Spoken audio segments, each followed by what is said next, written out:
All right, here we are. The main question on 1.2 so far is graphing piecewise functions. So we do have an example of this in our 1.2 notes on the second page, so the back of the first page at the bottom. I don't remember what example number it was. But let's go ahead. This is example number 5. This is question number 5 on a new paper I just handed out called Piecewise Functions Guided Practice. I just barely posted it on Canvas in the module. Okay, so this is where I like to kind of color code things so that I'm doing each function in different color. So I'm going to do f of x equals 1 in red, and I'm going to do f of x equals the absolute value of x in green. And let's do f of x equals square root of x in purple. Okay, and then we have to pay attention to the domains that we're graphing. So f of x equals 1 is a horizontal line at 1. I'm not going to worry about the domain yet. So don't sketch this yet unless you want to have to like white it out. Just maybe watch for a second, unless you are definitely using a pencil. So that is the graph of f of x equals 1. Right? But we only want the piece of that graph from -1 to 6. So I'm going to go in and erase.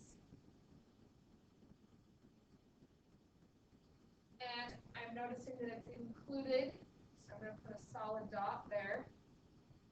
And I'm going to erase up to right there, where I'm going to put an open dot at 6.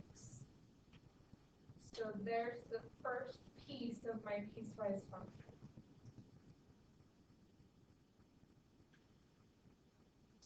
So persevere.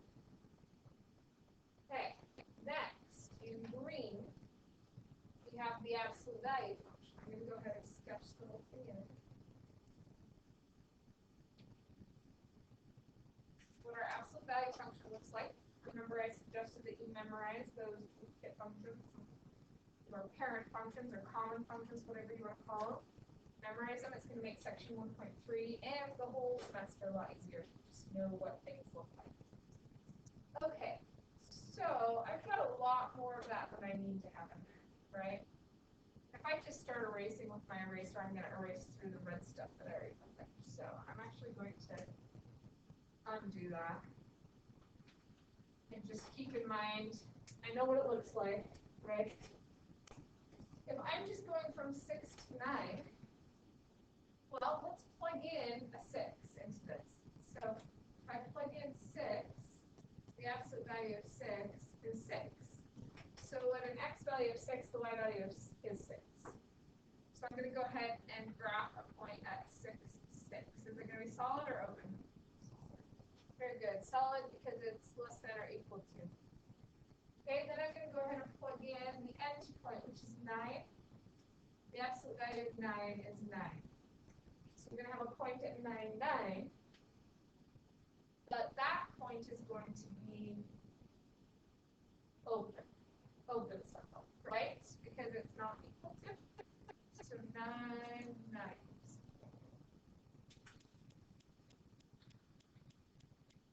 I don't have to put the right place. So remember, this was part of the V-shaped graph. We just want that little piece of the V-shaped graph. So far, so good. Last part is our square root function graph. So for our square root function, let's start at 0. And then let's plug in numbers that are easy to take square roots of, like 1, 1. Like square root of 1 is 1, square root of 4 is 2, square root of 9 is 3, right? And in fact, that's kind of a nice number because where is this piece of our graph starting? At 9. So why not do f of 9, square root of 9, which is 3. So I don't know if you remember what this looks like. Let me just sketch what our square root function looks like with this. Okay, but I'm just going to do our beginning point and our end point. Just do that. So 9, 3. That's 10, then 9, 3 would be right here. And then 13, that's kind of annoying. 13 is a weird number. So that would be the square root of 13, which is approximately 3 point something. And it's not the square root of 16, which is 4. It's not the square root of 9, which is 3. So it's 3 point something.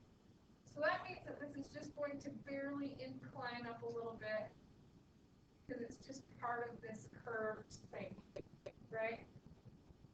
I should take my purple dot off of 0, 0 because that's not actually purple. Now, is this actually a function? Is this going to pass the vertical line test?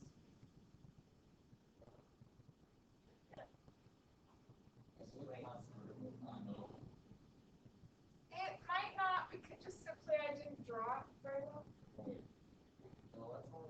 But it should.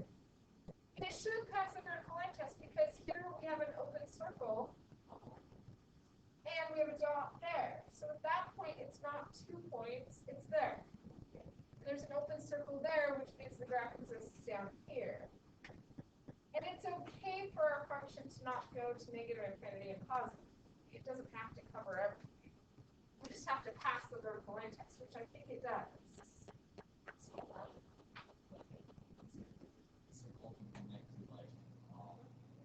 A closed circle, yeah, because the open circle means it doesn't exist there. Yeah, so it does pass the vertical line test because there's nowhere where it has 2 solid points.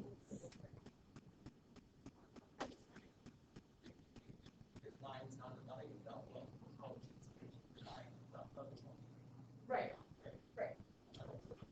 It goes up to, so the green one goes up to, but not including 9.